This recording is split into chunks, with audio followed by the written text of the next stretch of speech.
बिस्मिल्लाहिर्रहमानिर्रहीम। अस्सलाम वालेकुम। सारी दुनिया ये बात जानना चाह रही है कि ईरान के प्रेसिडेंट ने कोई बयान नहीं दिया था, कोई मिलिट्री चीफ ने बयान नहीं दिया, कुछ भी नहीं हुआ। अचानक से क्या सूरत हाल हुई है कि ईरान ने इतने मिसाइलों का हमला किया है कि आप इमेजिन कर लें कि इजराइल ने पहले कहा 500 मिसाइल मारे गए, फिर अचानक से उनकी मिलिट्री और गवर्नमेंट की जानिब से प्रेशर जाता है मीडिया को कि आप ये क्या कर रहे हैं, ये 200 का फिगर रखें। और आप अंदाजा करें कि पिछली दफा इन्होंने 300 मारे थे, आज अमेरिका ने ये बात कह दी है कि इन्होंने डबल हमला किया। लेकिन सवाल ये है कि हमला किया क्यों है? इजराइल क्या करने वाला था कि उससे पहले ही इन्होंने हमला कर दिया है? आपको पता है कि इस्माइल हानिया का बदला ईरान ने नहीं लेना था, कभी भी नहीं लेना था। ये सिर्फ और सिर्फ एक फर्द वाहिद ऐसा था जो कह रहा था कि हमने हमला करना है, और उसका नाम है Ayatollah Ali Khamenei, supreme leader. बाकी लीडरशिप नहीं कह रही थी, ये बात ज़हन में रखें। सीन क्या हुआ है? सीन ये हुआ है कि ईरान को ये पैगाम आया, और पैगाम आया बड़ा तगड़ा। रूस की जानिब से इंटेलिजेंस मालूमात शेयर की गई, और जो सबसे बढ़कर बात आगे चलकर डिस्कस करेंगे कि नेतन्याहू ने फोन किया, कोशिश की राब्ता करने की रूस के सदर पुतिन से कि ईरान हमला रोक दे। जैसे ही अमेरिका ने उसको इन्फॉर्म किया तो उसके बाद फिर रूस ने उसकी बात नहीं मानी। और रूस को कैसे पता था कि ईरान हमला करने वाला है?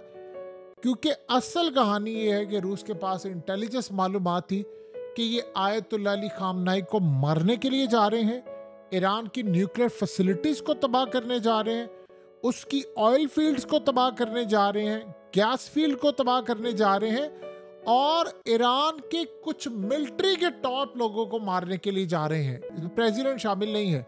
अब ये सारे का सारा गेम आप समझेंगे तब आपको पता चलेगा कि ये इन्होंने 500 मिसाइल और रॉकेट्स मारे क्यों हैं। देखिए, सीन ये हुआ कि ईरान को ये बात अच्छी तरह पता थी। आपको पता है कि नेतन्याहू ने जो कल तकरीर की थी, उस तकरीर में बड़ा क्लियरली उसने धमकी दी थी। ईरानी लोगों से मैं बात कर रहा हूँ, उसने बड़ा क्लियर धमकी दी थी कि भाई आपकी अनकरीब जान छूटने वाली। जाहिर सी बात है, उसका इशारा ये था कि हमने हमास के लीडर को मार दिया, हिजबुल्लाह के मार दिया, तो अब एक ही बचा ना उस ग्रुप का, और वह आयतुल्लाह अली खामनेई। क्योंकि जो ईरान का नया प्रेसिडेंट है और उसकी सारी कैबिनेट है, उसमें अक्सरियत वो लोग हैं जो कि इजराइल पर हमला नहीं चाहते थे, ना वो तैयार है ना कुछ। अब सीन यहाँ पर ये पैदा हुआ है कि जैसे ही नसरुल्लाह को मारा गया, आयतुल्लाह अली खामनेई मुकम्मल तौर पर उन्होंने चार्ज लिया। उनका ग्रुप वीक है।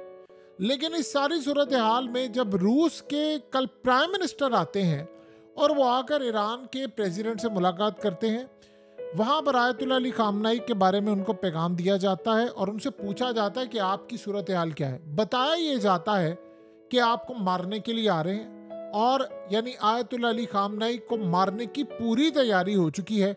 और ईरान गालिबन अगले 48 से 72 घंटों के अंदर लिबनान ऑपरेशन के दौरान ही वो इजराइल के अंदर कोई बड़ी कार्रवाई करके Ayatollah Ali Khamenei, nuclear facilities और उनके कुछ जर्नैल, सियासतदान, ये सबको मारने के लिए जा रहा था। आप ये सोचें कि सीन देखिए क्या हुआ है कि अमेरिका ने कल और ईरान को कल इजराइल ने थर्ड पार्टी के जरिए पैगाम दिया कि आपने लिबनान के मामले पर नहीं कूदना, ना नसरुल्लाह के हमले का बदला लेना है। तो जब इनको ये पता चला कि हमारे सुप्रीम लीडर को भी मारने के लिए जा रहे हैं, तो उसके बावजूद भी ईरान के अंदर एक बड़ा ग्रुप था जो कि कहीं ना कहीं इजराइल के मफादात के लिए काम कर रहा है, वो इस हमले के लिए तैयार नहीं था। ये सारे का सारा स्टेप उठाने के लिए अगर कोई शख्स आया है तो वो आयतुल्लाह अली खामनेई है। देखिए, उनको ये बात अच्छी तरह पता है कि आज नहीं तो कल मुझे मारने के लिए आ रहे हैं, मार देंगे। तो उससे पहले, मैं जाने से पहले इन्हीं को सबक सिखा दूं। इसको कहते हैं प्रीएम्प्टिव स्ट्राइक। उन्होंने पहले ही हमला कर लिया, पहले हमले से पहले, और नाम उसको लगाया कि हमने इस्माइल हानिया का बदला लिया है। आप बताइए, इस्माइल हानिया को मरे हुए कितना टाइम हुआ है, इस दुनिया से रुखसत हुए कितना टाइम हुआ है?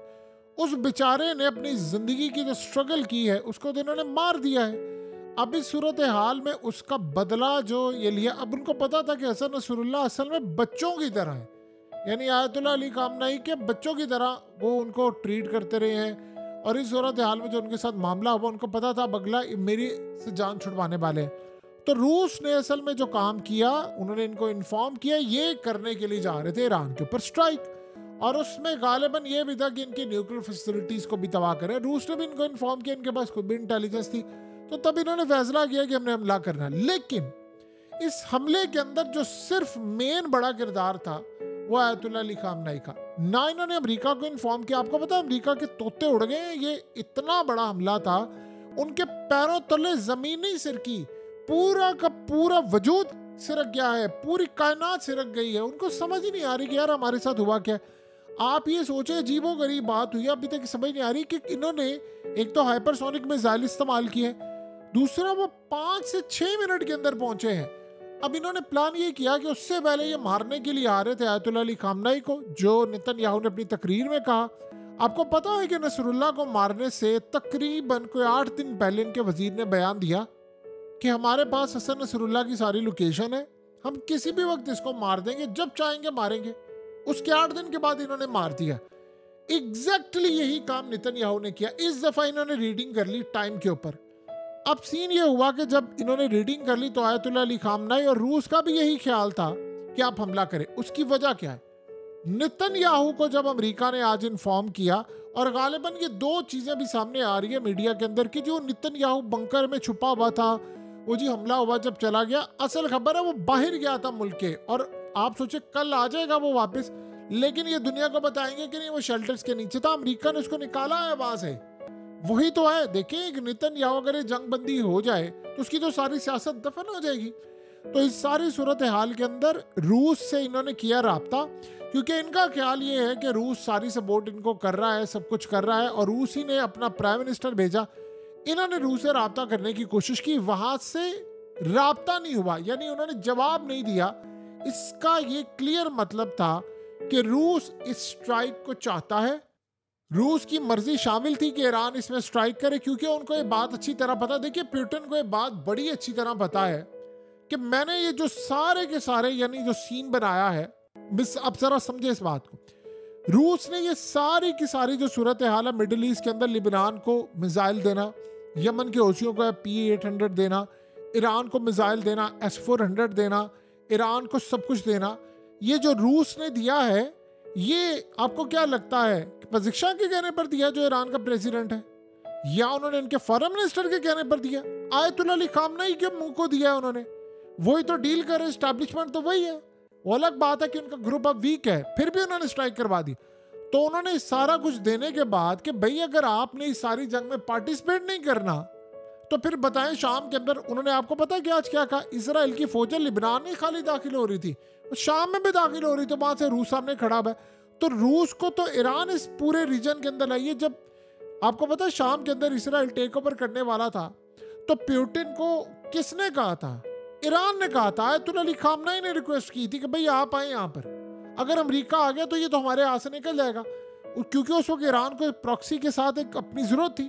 तो उस वक्त रूस आया, तो ये सारी आज तक की जितनी डेवलपमेंट है, प्रेसिडेंट आते हैं जाते हैं, असल चीज तो है ताकत का सर चश्मा तो आयतुल्ला अली खामनेई है, लेकिन वो वीक हो रहे हैं क्योंकि उनके बहुत सारे लोग मारे गए। अब नसरुल्लाह उनका राइट हैंड था, वो मारा गया है। और आपको पता है नसरुल्लाह ने अपनी आखिरी विल के अंदर क्या बात की? उसे कहा था कि आज के बाद फैसले जो भी करेंगे वो हमारा लीडर करेगा, आयतुल्ला अली खामनेई।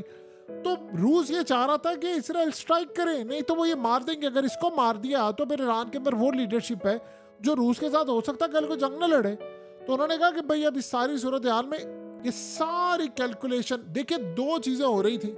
जैसे आपको याद है यहया सिनवार ने कहा, तो उसने कहा अगर हम हमला ना करते तो ये मारने के लिए जा रहे थे। तो रूस ने इनको इन्फॉर्म किया है कि आप बेशक हमला करें या ना करें, आयतुल्लाह को मारने जा रहे हैं, न्यूक्लियर फैसिलिटीज तबाह करने जा रहे हैं। और नेतन्याहू की तकरीर के बाद तो वाज़ह हो गया था कि भाई अब किसी भी वक्त आ रहे हैं, कल परसों आने वाले हैं, इसीलिए तो उनको अंडरग्राउंड कर दिया। ईरान अब बेवकूफ़ तो नहीं था कि उनको अंडरग्राउंड करता।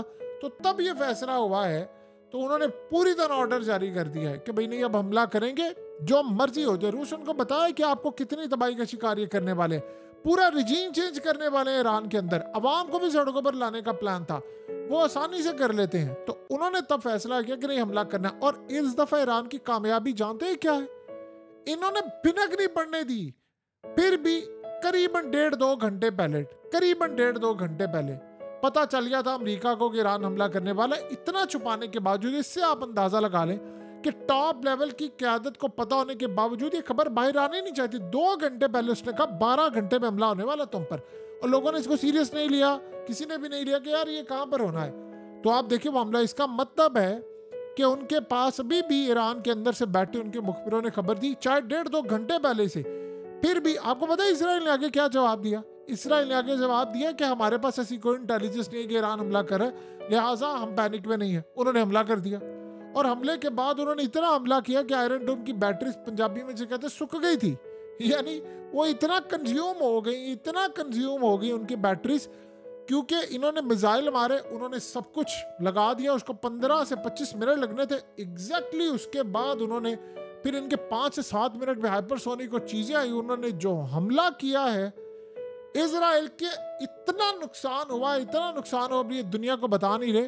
अब इनका आर्मी चीफ पहले असेस करेगा, फिर ये हमले की तरफ आएंगे। बहरहाल कमाल कर दिया ईरान ने, और ईरान ने असल में तो एक बंदे को सबसे ज्यादा शाबाश जाती है, वो आयतुल्लाह अली खामनाई है, और बाकी ने उनका ऑर्डर फॉलो किया। लेकिन ये भी कमाल है कि उन्होंने अपना ऑर्डर फॉलो करवा लिया है।